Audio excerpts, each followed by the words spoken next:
Hola, buenas tardes. A nombre de Librería Bonilla, tenemos el placer de asistir a esta presentación de Intimidad Pública de León Cuevas. Esta noche nos acompaña el autor y Mar a la cita. Lo dejo con la mesa.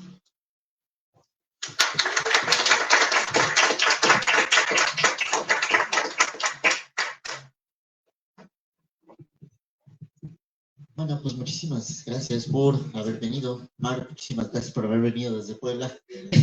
Estoy muy emocionado de esta cuarta presentación, este cuarto libro que estoy sacando, que salió recientemente el octubre pasado, que además de todo es el primer libro que está ilustrado con dibujos míos. Entonces, creo que es la primera vez que combino ambas áreas, aunque ya he dejado un poquito las artes visuales, pero este sería como un poco el retorno y tal vez una despedida temporal de las artes visuales, pero bueno, retornando un poco a ellas.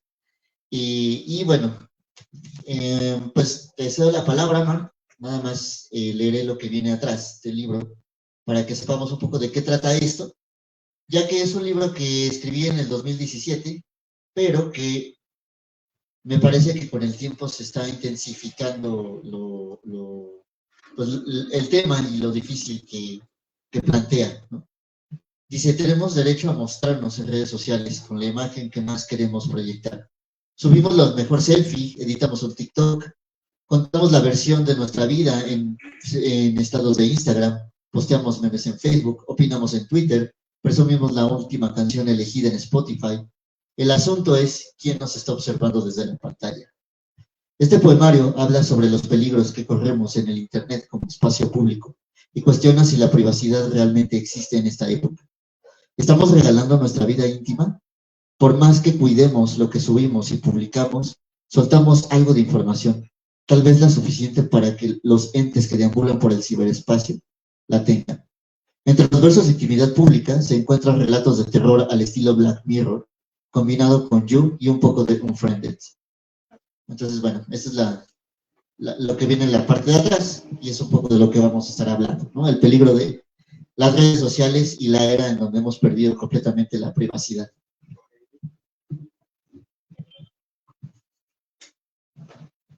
Hola, buenas noches a todas, todos, todes. Voy a hacer una pregunta porque siempre me gusta abrir de esta manera. ¿Quieren una presentación muy académica, formalona, guapachosa o algo más ameno, coloquial y con lo que todos nos podamos divertir? Opción 2. ¿Opción 2? Perfecto. Aquí. A ver, por votación. A ver, por votación, levantemos la mano quienes queremos la opción 2. Ahora la opción 1, que es la formal legal. ¡Uy! Ganó la opción 2. Por divertirme ya corremos la parte. Pero vamos a meter una parte de una y otra parte de otra, pero sin perder el ritmo. ¿Y por qué pasa esto? Porque, híjole, apenas platicando con León, hace ratito que me estaba acompañando a comer algo, le decía, no puedo creer que ya me haya chutado todos tus libros. Solo hay un libro que no conozco y es el que va a salir próximamente. Pero es muy interesante para mí ir viendo como toda esta evolución creativa, poética, de discurso y hasta cierta forma de estilo, porque creo que al final de cuentas cuando nosotros vamos consumiendo la obra de una escritora o un escritor, como que ya más o menos vamos cachando qué temas les interesan o cuáles son sus matices. Digo, o sea, apenas que nuestro querido y sagrado José Agustín trascendió, ¿no? O sea, tú puedes leer un cuento de él y dices, claro, es escritor de la onda, ¿cómo carambas, no? Y algo que a mí me llama mucho la atención de León es que precisamente en estos libros, porque ahorita ya este se volvió de mi top, así, el único que no ha alcanzado los 3 primeros lugares, te lo voy a decir, es Escala en un no lugar, y ese fue el primero que presenté, pero quizás no hicimos match adecuadamente. El primero era Sal de Alacrán, me encanta, o sea, todo el tema mágico y toda esta cuestión de los brujos y de las plantas y de las formas en cómo nuestra cosmogonía como mexicanas, como mexicanos, también nos adentran a ese misticismo que muchas veces pasamos desapercibido porque está ahí, ¿no? Es increíble. Y después era un umbral para la taiga, porque, o sea, toda esa cuestión didáctica, el museo, o sea, Totalia tiene todo lo que a mí me encantaría en esta niña interior y que a Lupillo aquí presente, por cierto, también le fascinaría. Pero cuando leí Intimidad Pública, sí, Lupillo, pero cuando leí Intimidad Pública en esta semana, para mí fue muy, voy a quitar esto porque siento que no me funciona. Para mí fue muy revelador precisamente esta cuestión que León mencionaba hace rato, ¿no? Genuinamente somos entes que estén sellados o enajenados en sí mismos, en sí mismas, porque independientemente de lo que las redes sociales nos permiten con respecto a conectarnos con otras personas, relacionarnos hasta laboralmente, ¿no? Ahorita que pues tuvimos pandemia y que teníamos que estar distanciados, o sea, ver ese vínculo que nos permita entrar en contexto con la otredad, aunque no estemos en el mismo espacio, es increíble. Pero ya a la hora de tratar temas más delicados, ¿cuántas veces, y aquí otra vez voy a hacer un ejercicio, levanten la mano si quieren cierren los ojos, pero cuántas veces han visto publicaciones de personitas, principalmente personitas jóvenes, que de repente están teniendo un mal día y ya su vida se acabó y es como de, me voy a game over, ¿no? Es que se estoy transmitiendo, entonces no podemos utilizar palabras altisonantes.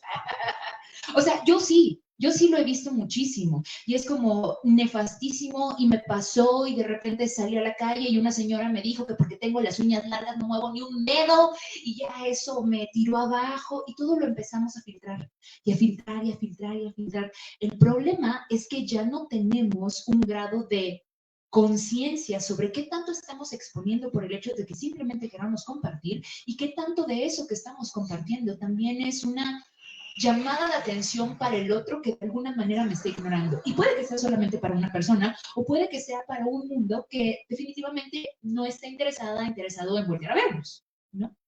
Y eso es algo que cuando estaba leyendo el poemario dije, por supuesto, todos tenemos esta necesidad de atención y todos tenemos esta necesidad de pertenencia que muy pocas veces está satisfecha de una manera correcta. Incluso la forma en cómo nos relacionemos con nuestras amistades o con personas que comparten en nuestro entorno educativo, en nuestro entorno laboral o en cualquier índole, en los libros, ¿no? En el entorno literario y sus mafias, ¿no? O sea, ¿con cuántos podemos conectar de la mejor manera? Entonces, como no solamente voy a hacer un esbozo general de esta obra, sí traje mi acordeón, sí traje afortunadamente los puntos que no quería que se me olvidaran. Y es que lo primero que se puede notar cuando uno se adentra en intimidad pública es que es un golpe de información. ¿Alguno de ustedes o alguna de ustedes conoce a nuestro queridísimo Ramírez Heredia? ¿O han leído al Rayo McCoy? Pues, sí o no, no me van a dejar mentir. Cuando leemos el Rayo McCoy es un golpe, uno tras otro. Puñetazos, puñetazos, puñetazos, porque el libro es un cuento sobre boxeo, sobre el Rayo McCoy y su pelea con el Jaime Martínez, y bueno, con todos los otros, ¿no? Entonces es bien interesante porque ahí dentro del cuento tú vas sintiendo cómo las palabras te saltan, te saltan. Pero aquí es como, regresemos un poquito a principios de los 2000, cuando todavía utilizábamos Messenger y a cada rato nos mandaban zumbidos, ¿no? Y aparecían en las pantallas. O de repente, cuando ya te fallaba algún programa, y ya saben, como estas ventanas que decían error y saltaba una y otra y otra y otra y otra y otra, así va siendo.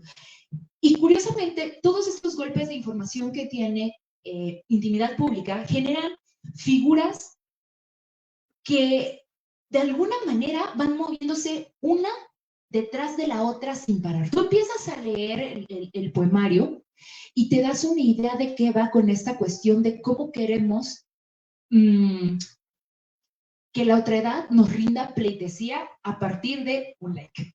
Me encanta. Y a mí me ha pasado, y ahí sí me voy a proyectar tantito, ¿no? Cuando subes una foto increíble, espectacular, y son puros me encanta, y de repente un like. Es como de, ¿por? O sea, ¿por qué no te encanta? ¿Te da envidia o qué? Pero justamente también estamos programados a que esta cuestión en cómo vamos siendo aceptados tiene que ver con el número de personas que nos están viendo y cómo estas personas reaccionan a lo que nosotros le estamos ofreciendo. Entonces, las figuras que va atravesando León en este poemario precisamente van de eso. Empiezan con cómo tú, al leer el primer texto, vas a darle like o vas a darle, ya sabes, un sweep up, ¿no? Después, otra cosa que pude haber notado y que fue bien interesante es que este texto, a diferencia de Un umbral para la taiga, por ejemplo, que es el último que presenté, no es un poemario para un lector o lectora pasivo. ¿Qué quiere decir? Que la mejor manera de digerir intimidad pública es leyéndolo en voz alta. ¿Por qué?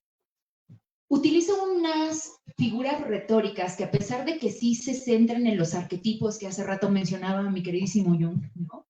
Y que son bastante contrastantes, no son para nada sencillas.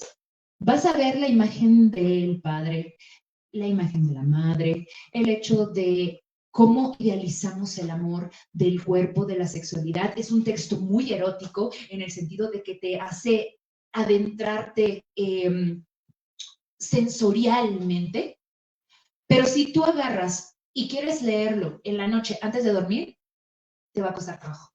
Sí necesitas estar consciente de que es un texto que, para ser digerido de forma apropiada, tienes que leerlo en voz alta. ¿Y qué pasa? Que esto, digo, 2017, ¿no? O sea, en 2017, ¿qué tan populares era TikTok?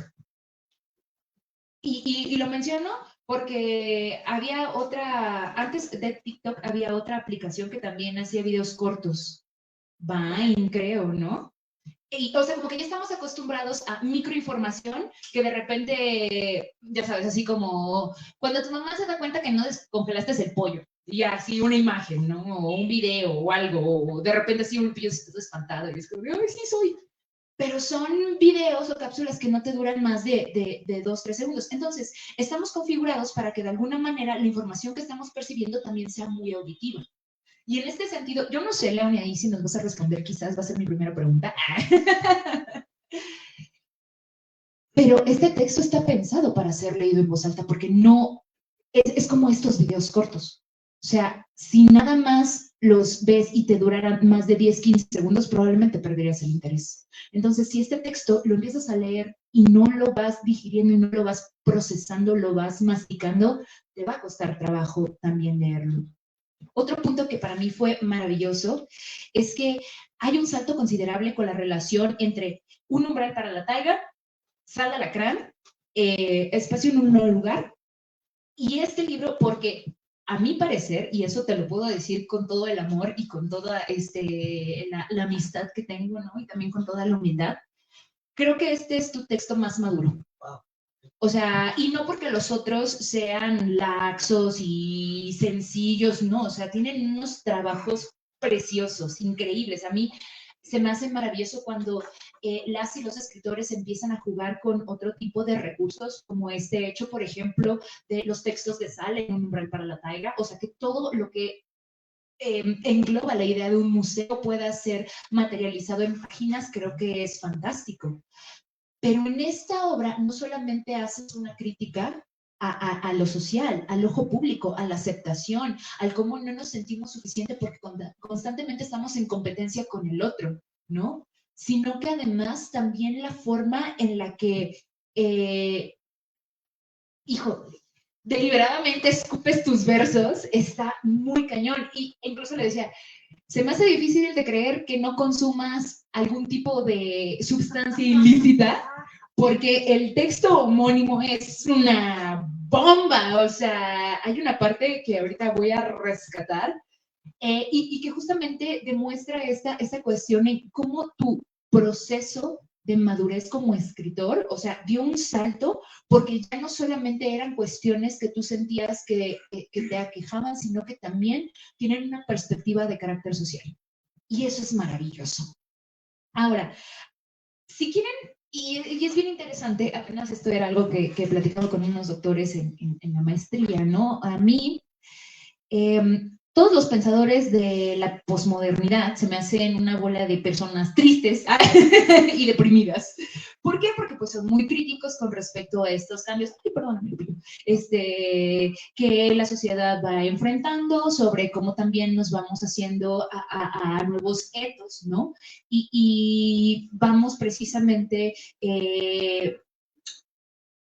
ahora sí que embarrándonos de este sistema, y no me voy a poner marxista, la verdad que no, pero sí lo voy a mencionar, de este sistema capitalista, líquido, efímero, desechable, y pues obviamente lo han visto antes, y dices, bueno, está bien, pero está muy interesante que todas esas cuestiones que de alguna manera también nos causan cierto escozor,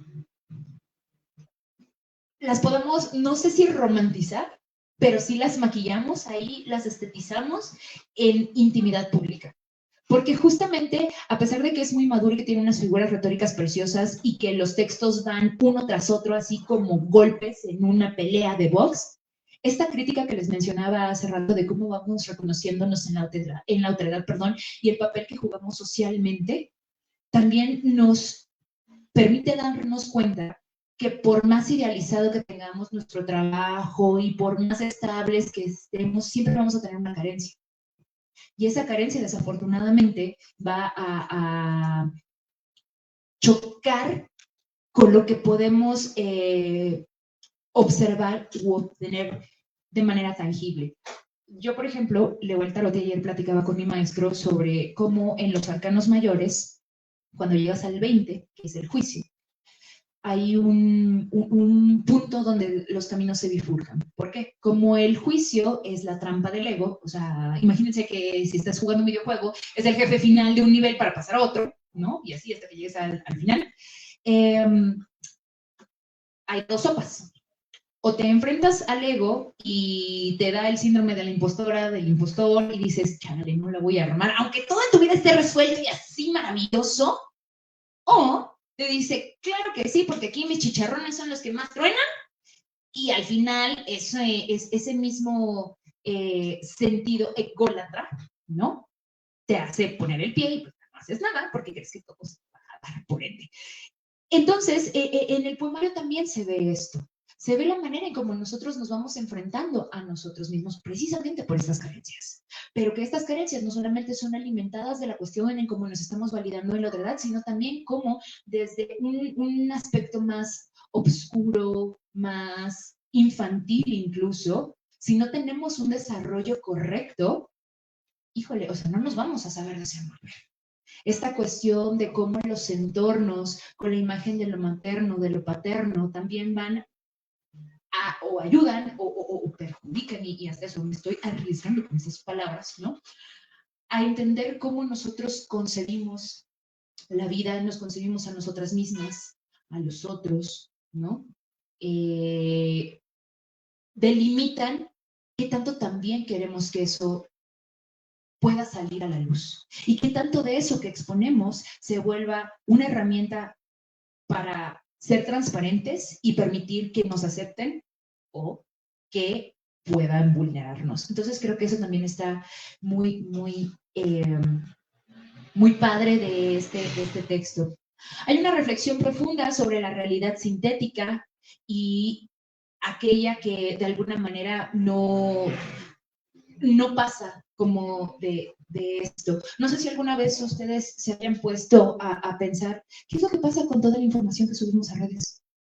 ¿A dónde se va? Por lo menos en Instagram, si empiezas a bajar, pues puedes ver cuál fue tu primera foto. Pero han hecho el ejercicio de ir bajando en su feed de Facebook. O sea, ya si ahorita se meten, incluso va a haber fotos que tienen desde hace como 3, 4, 5, 10 años y no pueden borrar, porque no pueden acceder a ellas. Pero ¿qué pasa con toda esa información? ¿A dónde se va? ¿Por qué? O sea, ¿por qué de repente aparecen como recuerdos? Son como estos flashbacks de la guerra de Vietnam, ¿no? Cuando te marca tu ex y dices, no, por favor, no. ¿O qué? Y todo ese compilado de información es como, ¿y qué está alimentando? Sí, está alimentando un algoritmo que de repente, ya hablaste con tu mamá de quiero una podadora. Podadoras, el Temu, el Mercado Libre, Amazon. Pero en realidad no, más allá de eso, como de tus gustos superficiales o de lo que puedes conectar con el otro, ¿qué pasa? Ves una foto, la subes hoy y a los 2, 3 días ya se va. Las noticias. ¿Cuántas personas no están siendo violentadas allá afuera o están recibiendo un premio o de repente, mira un perrito ahí que está en una patineta? Te da risa 2, 3 segundos y después, adiós. ¿Qué hacemos con todo eso que tenemos? Otra cosa que siento que también dentro de la atmósfera de intimidad pública pasa es que hay una idea de utopía que se construye a partir de las redes. Porque evidentemente, y esto no lo menciona explícitamente, pero creo que todas y todos en redes, y esto lo experimentamos desde antes, por ejemplo, cuando jugábamos Sims o cualquier videojuego, eres un avatar, eres una caricatura más de ti. Incluso hasta cuando vemos a influencers o vemos personas, ¿no? Que tienen algún perfil, dígase desde moda hasta el muchachito este de C de ciencia, ¿no? Pero todos son personajes, o sea, genuinamente no podemos estar todo el tiempo estando consumiendo ese tipo de información y ese tipo de dinámica, porque pues al final de cuentas también tenemos que comer, también tenemos que sacar a pasear el perro, también tenemos que lavar la ropa, también tenemos que evitar nuestras crisis de los 30, y hacer como que somos adultos funcionales aunque estemos viviendo nuestra segunda adolescencia, por supuesto. Entonces esta cuestión de que tú te puedas construir como un personaje, y que ya no solamente sea como de, me voy a disfrazar, o le voy a cambiar el pelo, o esto, no, sino que verdaderamente ya después quieras llevarlo a la realidad. O sea, este papel de, le pasa mucho a los eslameros, ¿no? Y a los raperos, o sea, en redes son acá los rockstars de la poesía y tal, y cuando te los encuentras en la calle, tienen que seguir manteniendo ese papel. Y es como de, a ver, espérate, tranquilo, o sea, yo también, a mí me gusta este rollo, pero ahorita no estamos en el escenario, ahorita sí podemos irnos a fumar un cigarrito y todo bien, tranquila, tranquilo. Pero justamente es algo bien interesante el cómo ya no solamente lo que está del otro lado de la pantalla, lo que compartimos con las personas, se vuelve una forma de nosotros proyectar un cierto tipo de deseo, ¿no? Que de alguna manera vamos cobijando, sino que aparte de que ya lo exponemos, también tenemos que creérnoslo y seguir con ese teatro a partir de que ahora sí me enfrento con él. Entonces, eso es muy interesante. Y ya para ir cerrando esta intervención, porque ya monopolicé mucho esta parte, algo que yo rescato de los escritores como León Cuevas es que él, sin ponerse la bandera de aliade y tal, entiende mucho esta cuestión de la cosificación de los cuerpos. Si nosotros vemos, y está muy marcado, por ejemplo, en Un umbral para la calma, y también el mezcal en un no lugar, León sí toca de una manera muy objetiva y oportuna la forma en cómo un cuerpo femenino, y ojo, no un cuerpo menstruante, no un cuerpo reproductivo, un cuerpo femenino. Dígase un cuerpo andrógino con rasgos mayormente femeninos o dígase un cuerpo filogenéticamente femenino, lo que quieran, como quieran determinarlo. Está más sujeto al ojo público y por ende recibe más crítica, recibe más,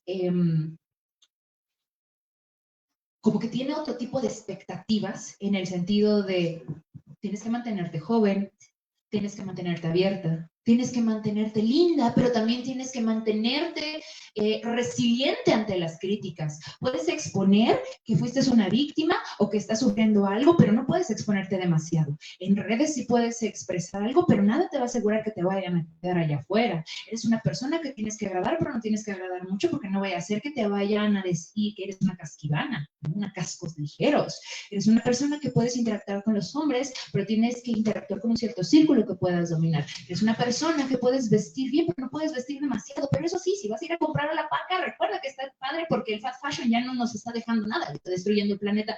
Entonces eso está bien interesante porque varias veces la forma en cómo, y apenas me caía el 20 de eso, ¿no? O sea, la forma en cómo León va trabajando a sus mujeres en sus poemas es muy sutil y es muy rica porque Aquí te voy a exponer, amigo. Porque siento que él también se ve proyectado mucho en ese papel, pero desde la parte más sensible y desde la parte más, pues sí, o sea, cosificada que de alguna manera pues tiene que llevar como ciertos estándares. Entonces, Intimidad Pública es una aventura maravillosa que no nos vamos a encontrar a las 3 de la mañana después de que justamente, como les decía hace rato, nuestro ex nos haya hablado y nos haya dicho, es que quiero regresar, y tú, no, me costaste 2 años de terapia. Y de repente que estamos ahí viendo videos de perritos y de gatitos, o ya de nuestro video, lo que nos guste, de uñas, por ejemplo, ¿no? Vaya a aparecer. Si no es un libro que va a llegarte como un correo, quizás, de tu chamba, un día que tú digas, ¿por qué? Pero que cuando abras te va a decir, usted se ganó un viaje para la cena de Navidad que va a ser en Los Cabos, la empresa lo paga todo, y dices, no manches, me lo merezco. O sea, primero creías que era algo pesado que no se iba a digerir, y dices, chale, y después va a ser algo que, chica. Y justamente algo que le decía a él es que sus textos, los textos que a mí más me gustaron en el poemario son Ask y Venus. Y ya después, confesándome algo, León me decía que son los textos más incómodos. Entonces yo quiero que León los comparta al ratito. Y si nada más me permites tantito, amistad, quiero leer una parte que a mí me gustó mucho. Esta parte de Intimidad Pública se me hace maravillosa porque habla sobre, creo que todos nosotros en algún punto cuando nos estamos exponiendo y nos sentimos unos dioses de las redes, aquí los más influencers, pero no voy a leerlo todo, igual y si él lo quiere compartir, se me hace increíble, dice, lo empezaré acá. Pero ustedes no deben alterarse, porque no conocen el miedo, dioses fornidos, se ríen del miedo, humillan el miedo, fornican frente al miedo. Atraen con miel al miedo y juegan a las cartas cada medianoche con él. Y mientras se bañan en la gloria, el miedo se baña con ustedes, quien se masturba con su sonrisa, y en algún cuarto del mundo está su colección de fotos colgadas y ustedes, presos en estas, secuestrados sin saberlo, respiran en un lecho ajeno. El desconocido que se acuesta con ustedes cada noche, la forma inédita que les besa la espalda.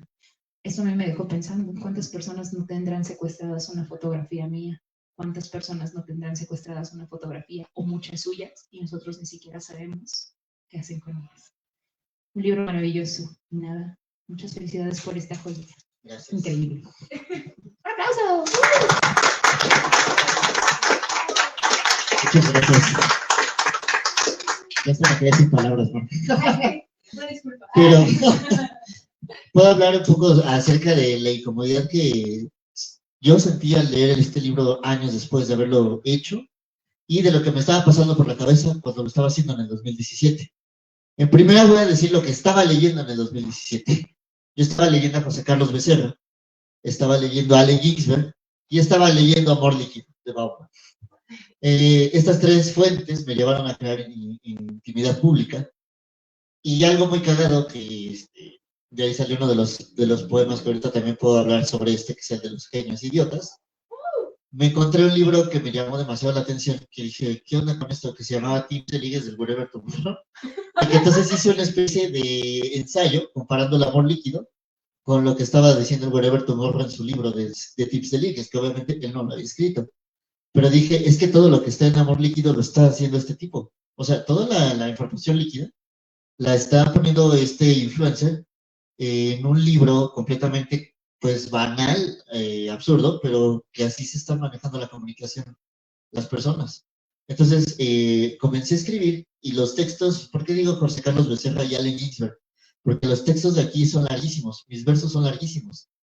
Y de hecho, también otra confesión es que este libro lo escribí antes que Sal de Alacrán, o sea, apenas ha sido publicado, pero escribí antes de Sal de Alacrán. Entonces, el poema de Intimidad Pública, que es un poema de 10 cuartillas, aspiraba a lo que después se vino con Sal de Alacrán, que eran mis poemas de largo aliento, porque aspiraba a ser como un Ginsberg. Es como, quiero crear el nuevo aullido, ¿no? Así como, el nuevo How, quiero crear la nueva literatura beatnik, ¿no?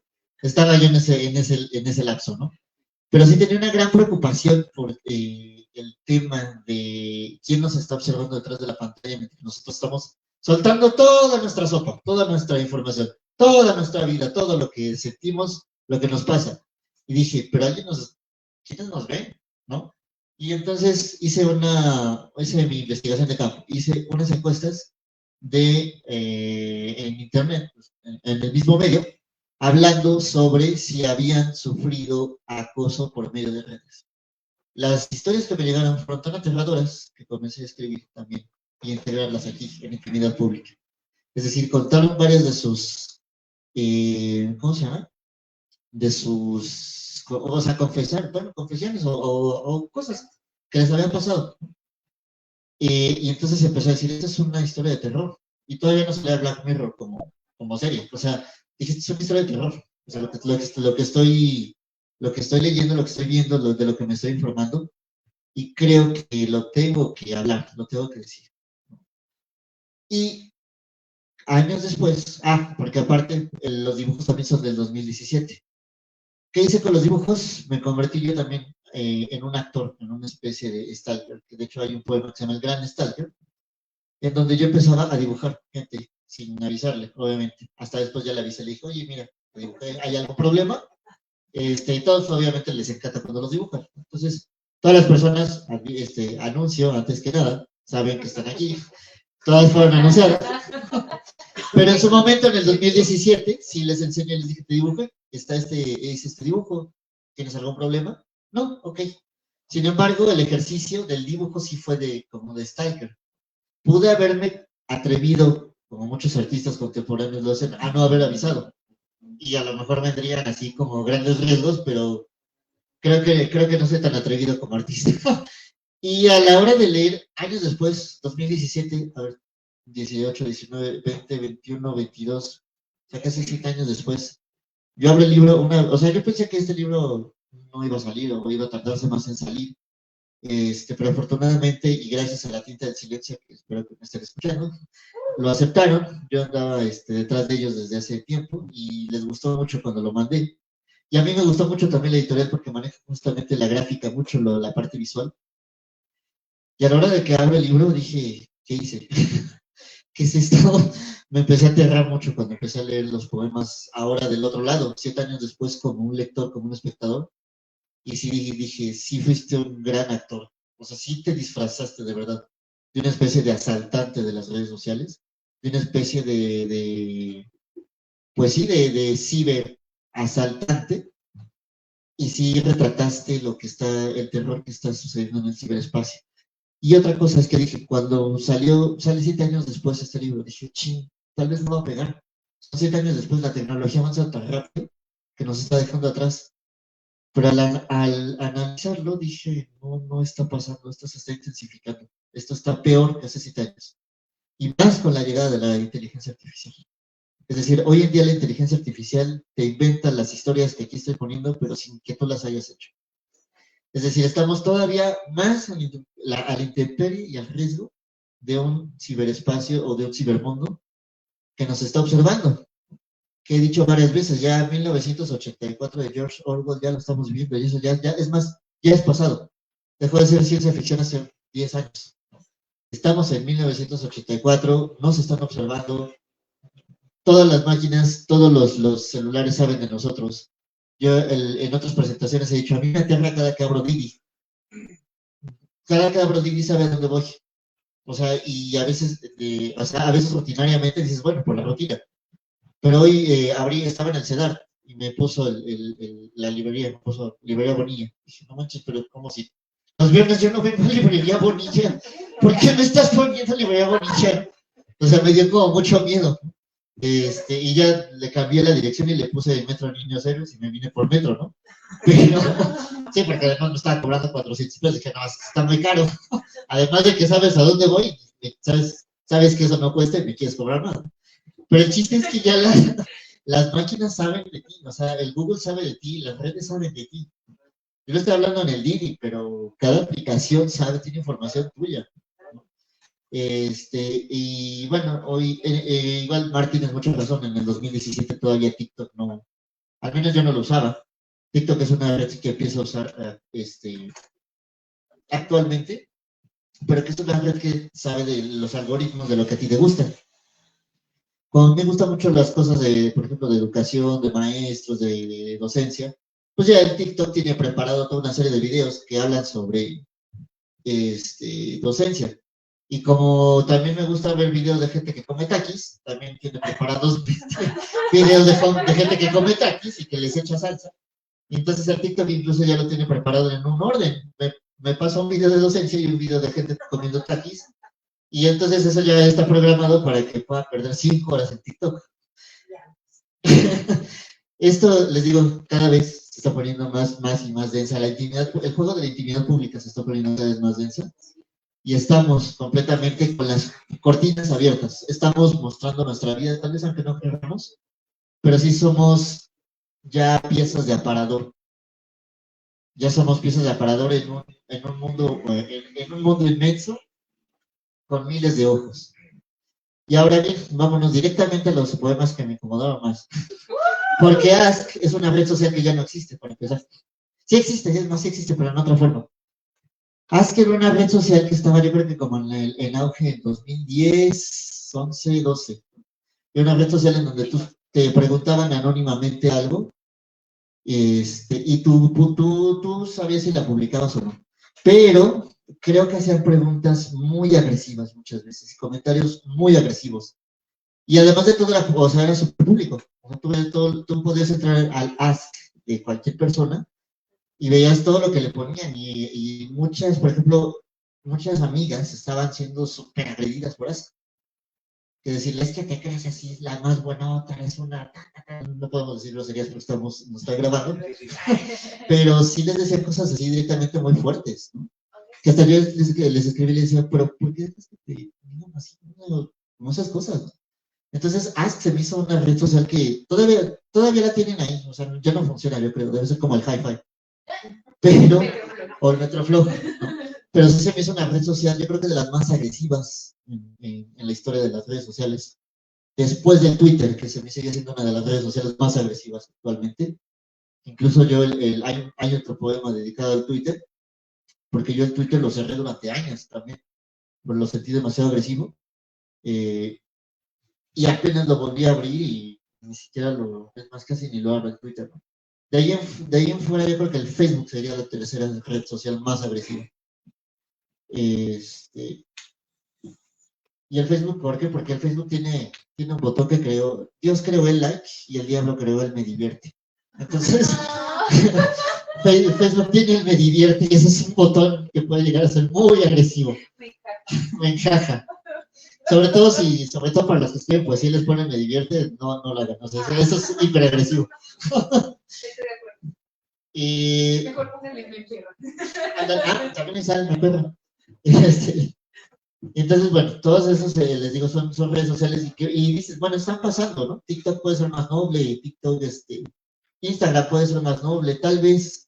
Y sobre todo, más bien ahorita lo que me está llamando la atención y que yo creo que me autoexijo en algún momento hacerle una continuación a este libro, es que las nuevas generaciones ya son mucho más reservadas de lo que publican.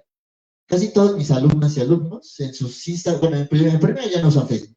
Dicen que soy chaburroco por usar Facebook. O sea, para empezar me dicen que ya, eso es de viejitos. Luego, en segunda, el Instagram me sorprende que no tienen fotos. No hay fotos, hay estados y a veces, ¿no? Y no hay nada, o sea, dicen, ok.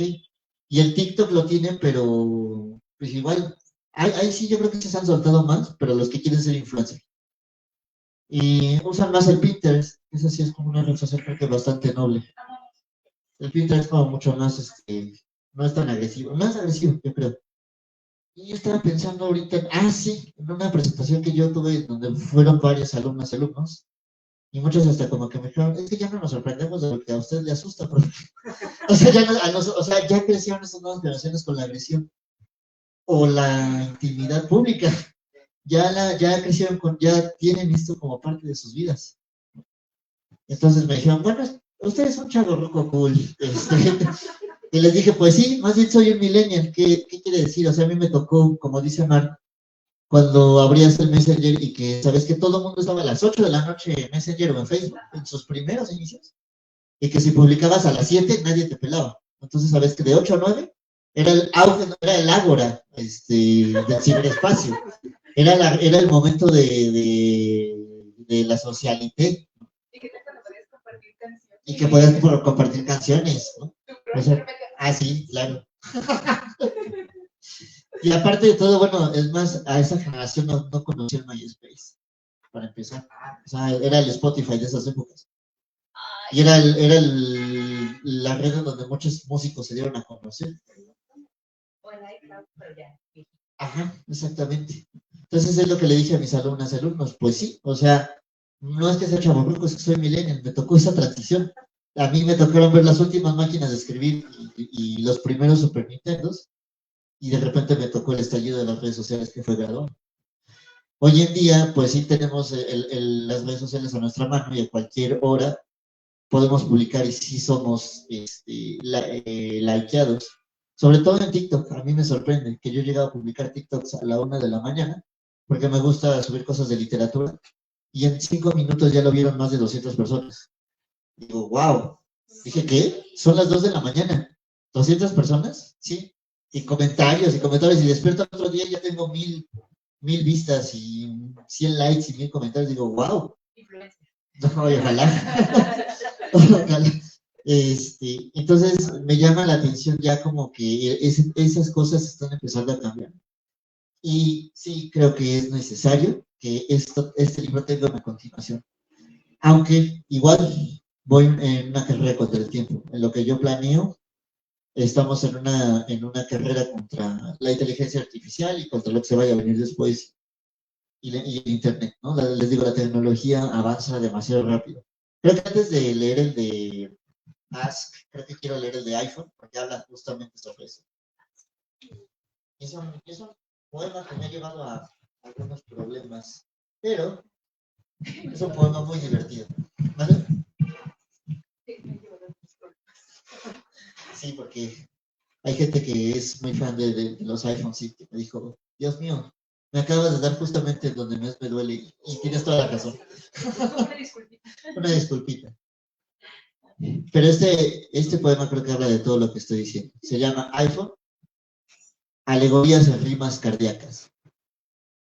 Escala la tecnología, palideciendo nuestras vidas. Atentos que salió el nuevo iPhone, exprime el jugo del veneno. ¿Ya vieron la manzana? La del árbol de la sabiduría, la que fue robada. Mi vida en touch se va con ella. Y un diseño tan blando, diabólico y perfecto. Es eso, la máquina blanda para penetrar nuestro más fuerte velo. Miremos al nuevo iPhone entre maremotos de desechos. Miremos a sublime creación, a mitad del terremoto, y sintamos el filo del desgozadero. Miremos por la ventana a espiar cómo se desnuda la ausencia. Atentos, insatisfechos, pisemos en gravedad como astronautas en celos, cual tribus apresuradas por evolucionar. Salió el iPhone nuevo, surgió y nos amó sin conocerlo. Es como Dios, cobrando impuestos desde el cielo. Qué ligereza tenemos al pisar el pedal, metiendo la quinta de hierro y el desconsuelo. Qué prisa de sacar un iPhone nuevo para iluminar al paraíso y opacar a la humanidad. Qué prisa tan triste, que de tan rápido fue y vino, que no dio tiempo de mirar y de apretar el touch al ruedo. Deprisa un iPhone nuevo que busca las respuestas para encontrar las confusiones, para prometerte la solución desenvolviendo desilusiones. Y somos presa de la fe. Adorarse nos da bien. Alabado la pasión y el Islam, llamando a los infieles, balaceando los conciertos y burdeles. ¿Ya vieron la manzana? La del árbol de la sabiduría, la que fue robada por extraños y desgraciados seres cardíacos. Somos fanáticos porque no evitamos el desenfreno y una guerra que late globalizada. Somos las cruzadas del medio y el miedo ajeno. Modelos de un ejemplo muerto, pisando al verano en escombros y excremento. Hay tantas rimas que paralizan el vuelo, rimas cardíacas que son detectadas a destiempo, latidos nefastos que deducen una aplicación. La respuesta de amarrar con cobre al nervio y ante toda deidad de luz baja siempre el invierno. Rimas globalizadas, rimas del deseo, rimas de la gula y del vómito extremo. Versos del Islam y el catolicismo en duelo, en la manzana robada que olvidó cómo controlar al fuego. Rimas absurdas y del absurdo juego, de cuando el hombre arrojó ese invento, pesadilla de Darwin, pesadilla de Galileo, pesadilla de Edison, la humanidad rezando cardíacos al suelo, pues está por bajar a la Tierra un iPhone nuevo.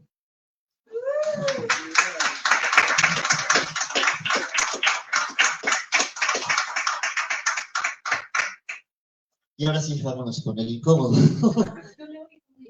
Va, yo voy a leer este que a mí me parece el más incómodo, porque sí es como, Dios, ¿qué hice? ¿En qué estaba pensando? Y que logré reflejar aquí. ¿Quién eres, no? Exacto. Y esta es precisamente para la red social Ask. Hola, ayer te soñé mojada. ¿Quién eres? Qué linda te ves con ese short pegadito. Jaja, ¿quién eres? Aquel que traduce tus 1000 lenguas todos los días. Te desvisto cada lunes y entre semana, cuando el bombardeo pasa. Cuando hay un cielo de nubes grises con púas.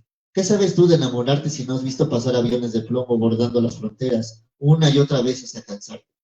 Ayer te soñé mojada, y tanta humedad tuya solo reflejó mi sequía. Te soñé floreciendo, para darme cuenta de mi escasa flora perpetua. Te veía riendo mientras me acurrucaba en una esquina. Te soñé también recordada como una hoja de papel. Vi tu nombre mutilado por mis deseos, sangrando sin querer, y parada viendo cómo goteaba tu espejo y tu linaje. ¿Cuántos años debes tener? Pues no pasas de los 15 seguro, ¿no? Ja, ja, ja, ja, ya, ¿quién eres? Hola, hola de nuevo. Ayer te soñé cayendo, sí, así como Ícaro. Sí sabes quién es Ícaro, ¿verdad? Tal vez no, pero no importa. Al irse el sol ya estaba tu cuerpo picada, desnuda y en 90 grados. Te sentías como si fueses fragmento de un rayo. No lo entiendes, yo sueño diario con fractales de tormenta. No lo sabes, me aferro a la lluvia y a las aguas negras. Y no puedo hablar mientras nado entre las arenas. Y por eso te sueño tan húmeda, mientras clavo mis pies en este desierto. Ja, ja, ja, ja, ya, ¿quién eres? El asunto no es quién soy, sino dónde estoy. No importa de dónde vengo, sino dónde estoy ahora. ¿Y dónde estás? Tras de ti, mimetizado, soy la pared que destierras diario tras de mí. No voltees, porque caerás de nuevo. Como Orfeo, jamás voltees. No quieres ser de nuevo el rayo de la humedad. Así te sueño, y si volteas serás agua, serás realidad de mi cruel sueño. Perdón, serás realidad de mi cruel sueño, el pandemonio de los inocentes. Tampoco sabes quién es Orfeo, ¿cierto? Tanto como yo, tenemos cosas en común. Tenemos deudas pendientes, mal logradas, nunca pagadas, nunca cobradas. ¿Qué? Nada, nada. Es mejor que no te atrevas siquiera a ver el diluvio de mi Asiria. Cierra los ojos y te sientes caer. Respira lento y lo harás también. Desvanece como Ícaro, desvanece como Prometeo, siendo gotas de arena al fondo del nirvana. Pero yo no importo, nunca te importé. No importa quién soy, es lo de menos. Estoy detrás de ti, vivo tras de ti. Ah, ja, ja, no lo entiendo, amigo, pero ya déjame en paz. ¿Quién te dijo que soy hombre? Voltea. Puedo ser tu figura a la inversa. Golpeo de similitudes más que de apariencias. Intensa explosión en cadenas forzadas. Soy tu mal sueño de ayer. Y mientras tanto, ayer te soñé mojada.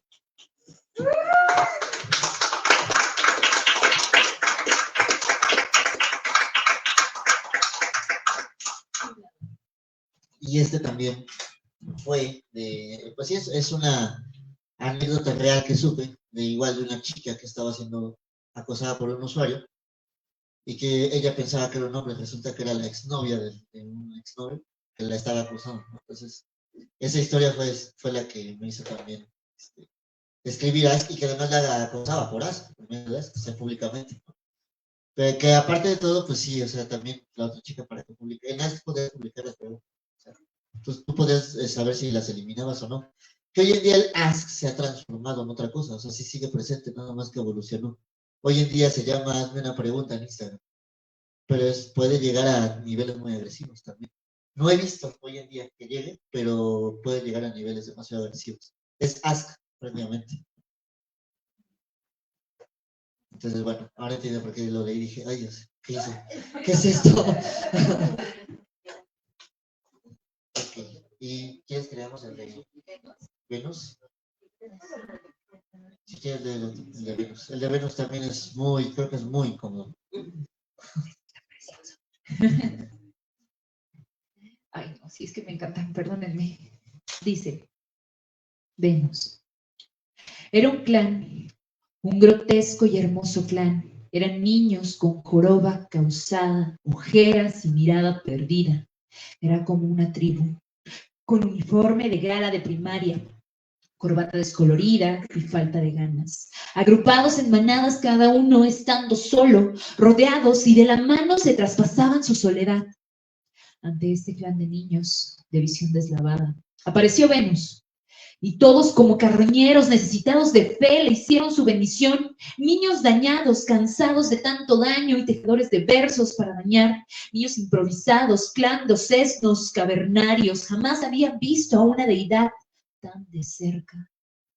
Bajó el arcángel Gabriel para acariciar sus cabezas, besar sus frentes y subrayarles en sus libros de texto que pronto iban a morir. Agrupados pidieron ver a Dios, enviaron 1000 posts con la petición mientras Venus silencioso observaba. Niños perdidos, niños que dibujan muchos pechos en clase de arte, que matan a puñaladas sin ganas a las lombrices de la clase de biología, porque ganas faltan y daños sobran. Niños que adormecen su existencia en clase de filosofía, creyendo que Marx es una goma de mascar en sociología y porque tanto se les ha dado que solo les queda mascar y se mascan unos a otros sin piedad.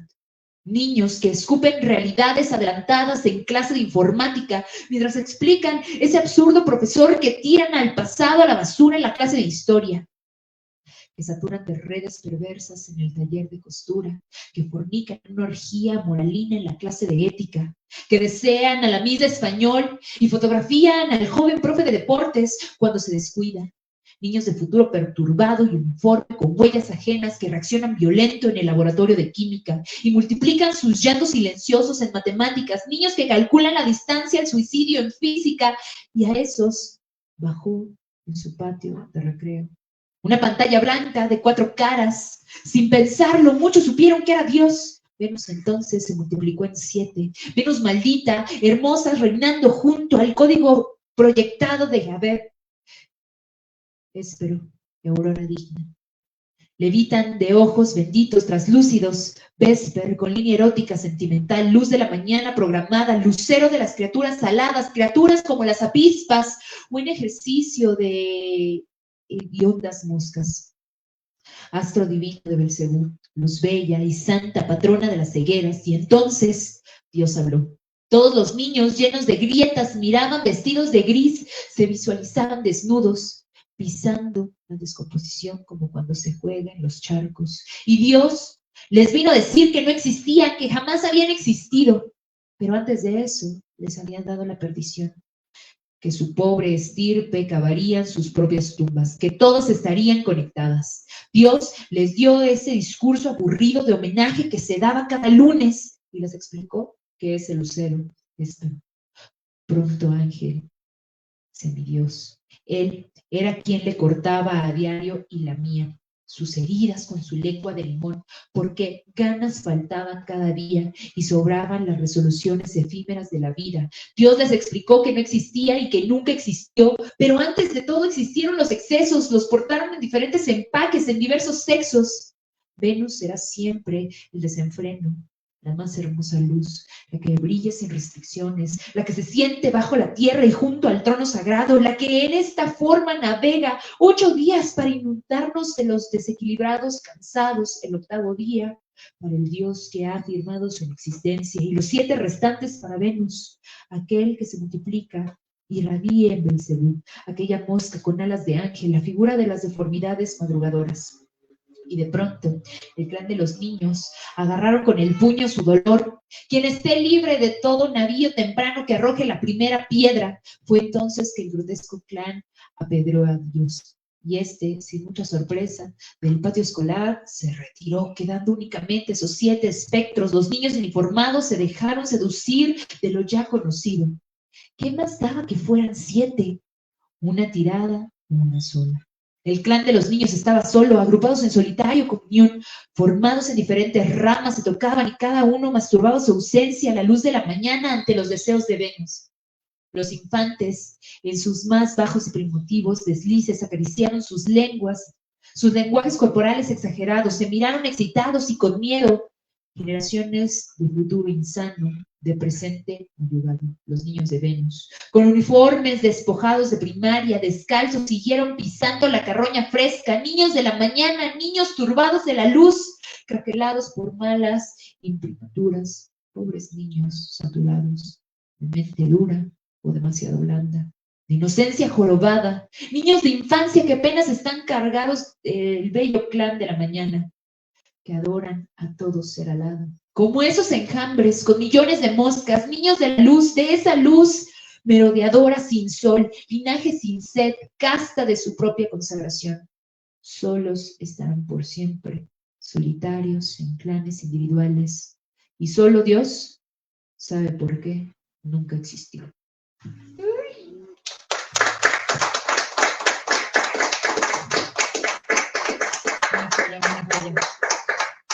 Y es que este lo hice cuando, bueno, este sí no estaba nada real, pero cuando estaba yo escribiendo este libro, lo que más me daba miedo y actualmente me sigue dando miedo es, pues los niños están entrando en esta parte de la intimidad pública. Son los más vulnerables y son los que más, a lo mejor, pues por más que estemos cuidando, creo que a un niño le damos un iPod para que como nueva nana, ¿no? Y se vaya adentrando en este mundo, en esta red.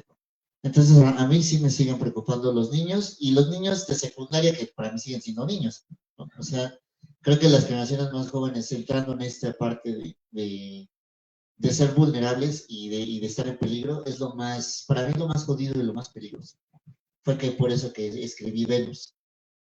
Y bueno, no sé cuál, ¿tenemos tiempo para otros más? Sí, sí, va. Para hablar sobre algunos, al del Gran Stalker está. Voy a leer el del Gran Stalker, pero también quiero leer el de Twitter. Les digo que esa es otra red social que actualmente casi no la uso. Es más, ni siquiera anuncié por Twitter que iba a presentar hoy. Es la que menos, la red social que menos uso y que todo el mundo la relaciona con la ira, ¿no? Además, ¿no? Cuando todo el mundo se pelea. A ver, aquí está Twitter. Además, sí, además. No, y además en Twitter puedes sumar paso y medio mundo sabe qué dijiste. Ay, no encuentro es la del. Bueno, si quieren, leo el del Gran Stalker y ahorita busco bien el del Twitter. Y también leo otro que también es muy, muy denso, que a mí en lo particular me gusta, pero ese sí es como una historia de terror. El Gran Stalker. No es quien está al acecho, es el francotirador perfecto. Una persona en la bahía que cuida un gran farol. En su mundo nunca caben dos. Desayuna, come y cena absoluta soledad. La última luz de todas las estrellas, en apagarse, se asoma cada madrugada al mar. Dentro de su rutina, donde se ha exiliado, la obsesión es motor de sus días. Solo es cosa de que todos duerman para el anochecer apagar y prender su farol. Mira cómo los modelos y arquetipos van por el mar una y otra vez. Se sabe de memorias del movimiento de cada estrella fugaz. Le pone play, pausa y repetir, deseando tal vez ser partícipe de su sed. No solo sabe de ellos, él sabe de todo, de ti. Y es lo mejor, porque tú no lo conoces. Nadie lo conoce. Pierde la vida arrojando cuerpos al mar desde su faro. A veces arroja partes y a veces enteros. Toca la armónica y el único baile del Mary Jane con esta apenas en la madrugada sobre las orillas de la playa, cuando el nuevo arroja sus historias. Muchas de estas estampan contra las olas y se vuelven observantes pendiendo y apagan su farola. Nadie sabe de él. Solo se rumora que cada medianoche toca su armónica y Mary Jane vuelve a bailar por última vez. Antes de ser arrojada contigo al agua, mientras te hundes con sus cuerpos en el anillo. Arroja tu fecha de nacimiento a los abismos. Nadie celebrará su cumpleaños, pues nadie lo conoce ni lo ha visto, y él nos ha visto a todos. ¿Y quién te garantiza que el Gran Stalker no sea así es, la Gran Stalker pudiera ser, si al fin de cuentas invisible, él, eso, ¿qué importa? Los arpegios de su armónica siguen siendo un rumor urbano. La luz de su faro es la última estrella en apagarse y trabaja incansablemente navegando cuando nadie está. Desmembrana historias de moribundos e insomnes. Si un día escuchas el eco o ese rumor de su armónica, no corras, no tiene caso. Ya sabe cuáles son todos tus escondites. Sabe todo y tú no sabes nada. Mary Jane muerta baila y baila. Y tu historia de hoy con ella se hunde. Junto a ella quedarás enterrado entre capas de agua. Las sábanas de sal son tan vastas que cuando intentes gritar ni los peces escucharán tus gritos. Tal vez entre las algas aún escuches su armónica. Ves prender y apagarse sus faros. Voltearás y a tu lado seguirá Mary Jane muerta, mirándose ambos, víctimas irreversibles, sepultadas de un estribor nostálgico. Pronto se desintegrarán, no sin ver antes que son parte del gran naufragio del cementerio diario. Muchas gracias. Estaba buscando que es como la excelente dupla de este, ¿no? Aquí está, telegrama en directo. Este es el de Twitter. Telegrama en directo. Madrugada, y el ácido de tus ojos no me deja dormir. Arrojo al mar esta botella de auxilio, con la absoluta certeza de que llegará a la isla que planea llegar. Y por eso lo hago, porque es de madrugada y el ácido de tus lágrimas no me deja dormir. En este mensaje dentro de la botella, alojo mi rabia, mi dignidad. ¿Por qué no mi insolencia, mi cruda mental, mi inseguridad, mi eyaculación precoz, mi cautela en grados mal contados, mi moral partida en caminos confusos, mi humor barato y reciclado? Pero nunca es suficiente. Es mejor contaminar el océano. Millones de botellas que nadan en hileras hacia la isla prohibida, que aunque peligros acechan, es la inmensidad de este abismo con sal. El riesgo de lanzar tantas botellas es que hay miles de ojos que lanza Barura. A partir de la hora cero y hasta que el sol se apague, pero que cada estrella tiene memoria, y jamás subes de donde vienen todos los satélites. Son miles, ¿qué va? Son millones. Inmensas memorias conocen tu memoria. Ya tienes una cita con el Ministerio del Espacio por seguir intoxicando el mar, pero lo ignoras. ¿Qué importa? La indiferencia es tu mejor belleza, tan corrosiva e insistente moda. Y todo sea por eso, porque ya es tan de madrugada, ya es tan profunda y avanzada, y el ácido recuerdo de tu aliento no me deja dormir.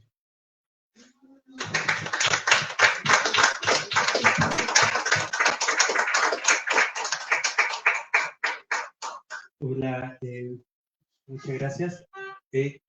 Como librería nosotros acostumbramos a generar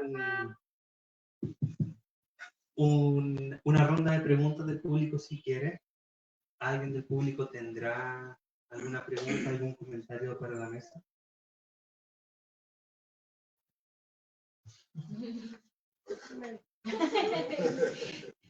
¿Cómo les espera más?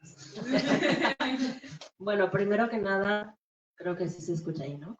Primero que nada, pues, muchísimas felicidades, está brutal, está brutal. Tengo las manos sudadas y la cabeza explotando, ¿no?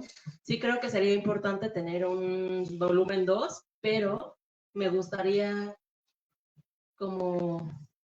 creo que la pandemia ha dejado muchísimas cosas y ligado a toda la desnudez que hay en redes sociales, dentro de esta soledad y falta de carencia y todo lo que están buscando en redes sociales, creo que pandemia dejó mucho estrago, mucha soledad, mucho abandono, mucha envidia, mucho egocentrismo, idolatrar el poder también líquido de redes sociales, de las personas, los influencers.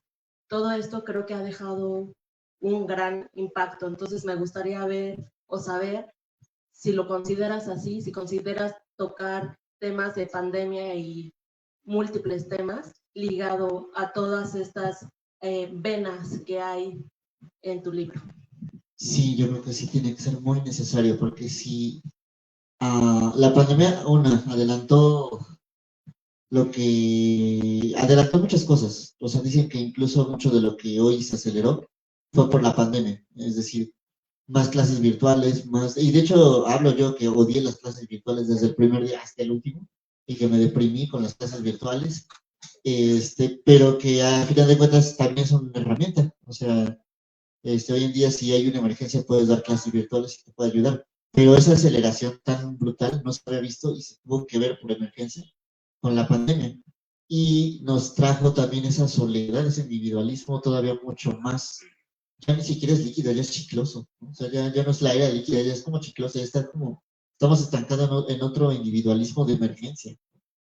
Eh, y sí, los traumas y postraumas de la pandemia sí tendrían que ser mencionados. Y además estoy recordando otra palabra que quiero decir que también se vino con la pandemia, que se vendría también la parte violenta. O sea, yo creo que la violencia también aumentó en la pandemia. La violencia que antes era invisible, ahora es mucho más visible. Y, y bueno, ahorita déjame recordar bien los elementos que también se vinieron con la pandemia, porque sí los he considerado y que sí, por supuesto, sin mencionarlo, sí sí tendrían que ser presentes, ¿no? O sea, un antes y un después.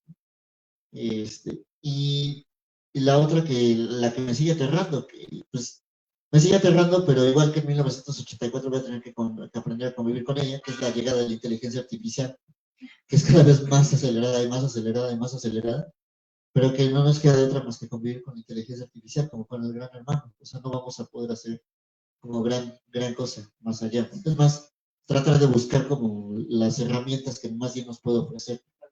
O sea, no irnos con el mito de que se van a desaparecer los empleos, el arte, no, no más bien utilizarlas a favor.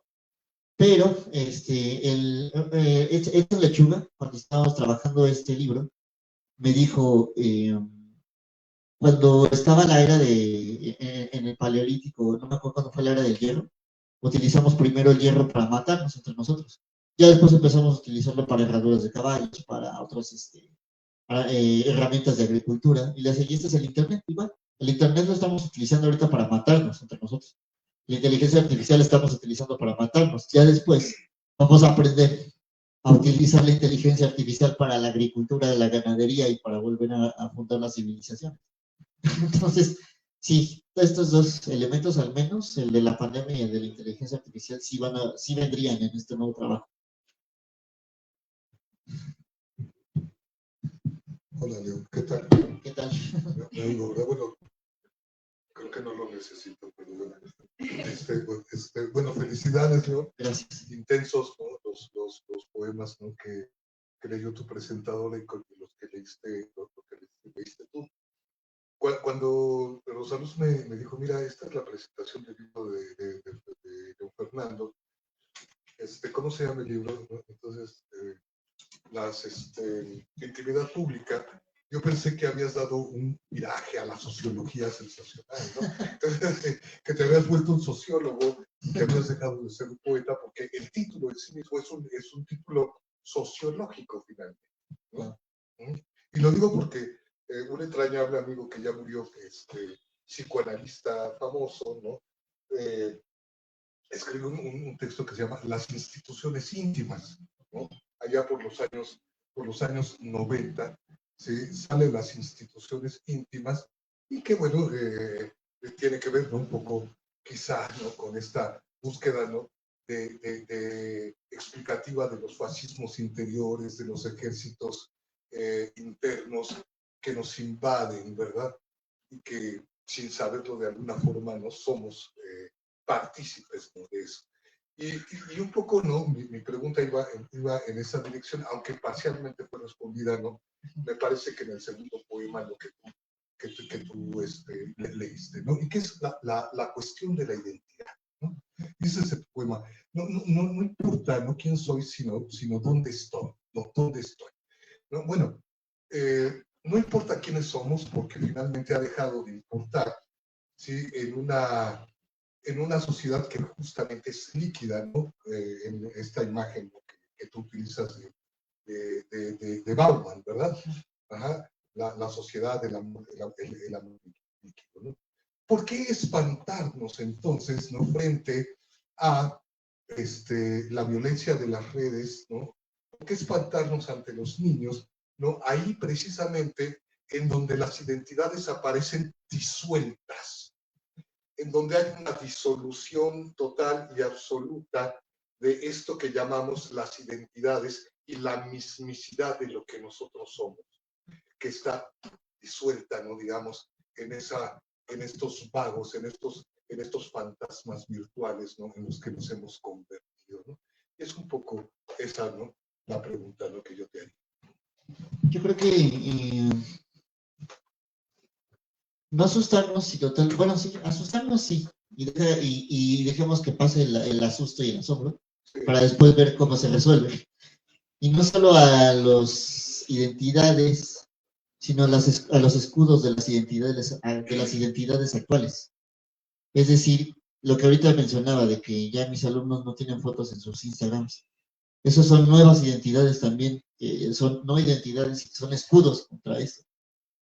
Y que cada vez están buscando como hacerse anónimos, entes anónimos, en este mundo cada vez más observado. Eso también, lo digo no con susto, sino con asombro, que debería ser estudiado y también podría ser plasmado en la continuación. Es decir, son como las nuevas intimidades, no tan públicas tal vez, o las nuevas intimidades públicas que ya no les importa ser públicas, o que ya las nuevas intimidades sin asombro también. Cada tema se ponen públicas, se asumen públicas y que ya no les asombra nada también. Entonces, pues obviamente yo me seguiría espantando porque no pertenezco todavía a estas generaciones, aunque sí, ¿no? O sea, estoy vivo, las estoy observando, pero más bien es como ir aceptando, asimilando qué es lo que, cómo están pensando las nuevas generaciones, pues, la chaviza. Pues. Por eso es que creo que una de las misiones que yo tengo es no despegarme de la docencia, porque sigo siendo testigo de lo que se viene. Y además de todo, como docente sí me doy cuenta de que generación critica a la generación que viene y que son así como de yo soy más grande un año que ellos y sé más y la generación que viene critica a la que viene y dicen esos ya les gustan los corridos tumbados, qué asco, a mí me gustaba Bad Bunny, o sea, esos, ¿qué música tan fea les está gustando? Y después vendrán los corridos trap tumbados y después vendrá el trap, pues, reggaetón metal, no sé. Y cada generación se está criticando cada vez más. Y entonces creo que yo como testigo sí estoy observando eso, pues sí con espanto, pero eso es natural en mí. El espanto es asombro también. El espanto para mí es asombro. De hecho, una de las presentaciones también a una poeta que se llama Gabriela Ardila, que fue de las que me presentó, me había dicho, ¿por qué tanta presencia del miedo? Pero no, o sea, no solo en esencia, lo mencionas demasiado. O sea, la palabra miedo la podríamos contar y está muy mencionada. Y dije, pues sí, es que a final de cuentas, no es que esté disfrutando del miedo, sino el miedo me acompaña y lo estoy viendo de la forma más realista. Entonces el miedo ahorita es de alguna manera irónica la inspiración, ¿no? Es lo que me está advirtiendo, mira, por aquí está el problema del que tenemos que analizar. Entonces espero no dejar de tener miedo, para que con eso me asombre y aunque me digan, hey, ¿cómo te asombras de eso? Bueno, pues es otra manera de ver. Gracias.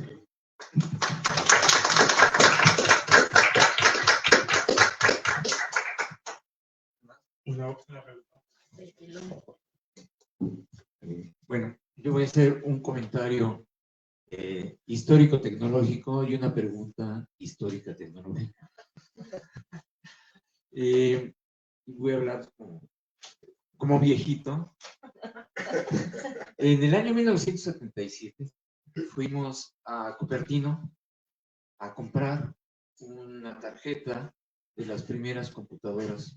Fuimos a un garage y salió un tipo, pelo largo, flaco, y le compramos la primera Apple que existió.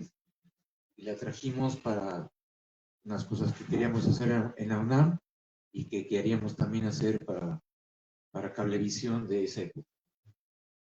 Y me sorprende ahora que ese mismo tío, esa misma compañía que fundó, ahora sale en un poema tuyo, el poema iPhone, ¿no? Esa compañía se convirtió en eso. Y además se quedaron con todos los medios de la música, por ejemplo, con toda la distribución de películas. Se quedaron con todo, a partir de esa revolución digital de esa época, ¿no? Entonces, ese es mi comentario histórico, ¿no? Tecnológico. Y el otro comentario histórico tecnológico es que, bueno, el lenguaje de ahora, ¿no? Dicen todo lo que estaban explicando, iPhone, Twitter, el famoso Ask, todas esas cosas tecnológicas los teléfonos, los medios, etcétera. Pero me di cuenta que todavía a ti te cae el 20. Te cae un 20, ¿por qué te cae un 20? Ya no se usa eso. ¿Por qué ahora te cae un 20? Explícame, ante todo esto, ¿por qué te cae un 20? Por favor. Pues no tengo una herradura para que me metan la monedita. O quizás sí, pero no. Pero social y culturalmente creo que no podemos emanciparnos de esa cuestión como tan, híjole, tan mexa. Histórico-tecnológico. Histórico-tecnológica, sí. Por más globalizados que estemos, no podemos emanciparnos de ella. Muy bien. Yo creo que sí, así frases se van a quedar siempre, ¿no? O muchos años más. Ándale. Bueno, sí, habría que analizar cuáles se quedan. Pero si no se cae 20, ¿cómo se queda? Me gusta esa. Muchas gracias al público por su presencia, muchas gracias a la mesa por estar acá. Los invitamos a las próximas presentaciones y por supuesto a adquirir el libro El Mostrador. A nombre de Librería Bonilla, agradecemos esta maravillosa jornada y hasta la próxima.